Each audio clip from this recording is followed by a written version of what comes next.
स्वाभिमानी न्यूज चॅनलच्या बातमीपत्रात आपले स्वागत। सफाई कामगारांच्या प्रलंबित मागण्यासंदर्भात संघर्षवादी सफाई कामगार संघटनेचे मनपा अतिरिक्त आयुक्तांना निवेदन।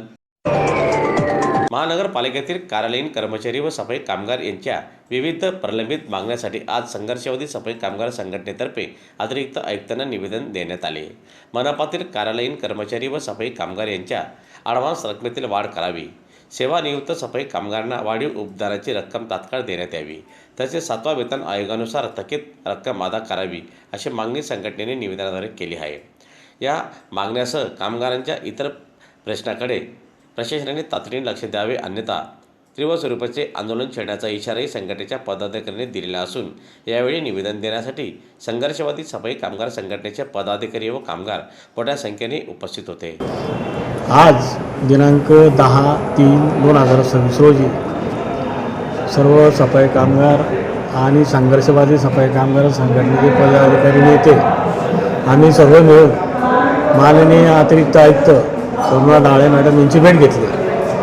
भेटीदरम्यान त्यांना आम्ही सफाई कामगारांची नवीन भरती करा, कारण शहराची जी हद्दवाढ झालेली आहे त्या हद्दवाढ झाल्यामुळे साफसफाईचं काम पूर्णपणे होत नाही आहे। सफाईचं काम हे अपूर्ण राहते, त्यामुळे इतर जे कर्मचारी त्या कर्मचाऱ्याला त्याचा ताण येतो आणि त्यांना डबल टेबल काम करावं लागते। दुसरा विषय असा आहे की 7व्या वेतन आयोगाची रक्कम गेल्या 6 महिन्यापासून देणं बंद आहे, तर ती 7व्या वेतन आयोगाची रक्कम देणं सुरू करावं अशी आमची दुसरी मागणी आहे। आमची तिसरी मागणी अशी आहे की जे कर्मचारी 2016पासून जानेवारी 2016पासून ते डिसेंबर 2020पर्यंत जे सेवानिवृत्त झालेले आहेत त्या कालावधीमध्ये आणि त्यांची जी उपदानाची रक्कम बाकी, तर ते बऱ्याच कर्मचाऱ्यांची रक्कम घेणं बाकी, तर ती रक्कम कर्मचाऱ्यांना त्वरित मिळावी अशी आमची तिसरी मागणी आहे।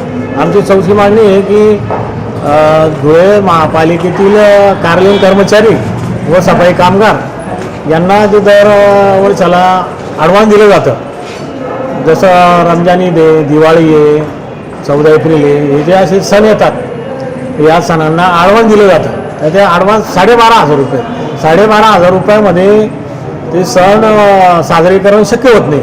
12,500 रुपयामध्ये कपडे घेणार, काय घेणार, वस्तू घेणार, काय खरेदी करणार याचा प्रश्न कर्मचाऱ्यांना पडतो। त्यामुळे हे 12,500 वरून ते 25,000 रुपये करण्यात यावं अशी आमची चौथी मागणी आहे।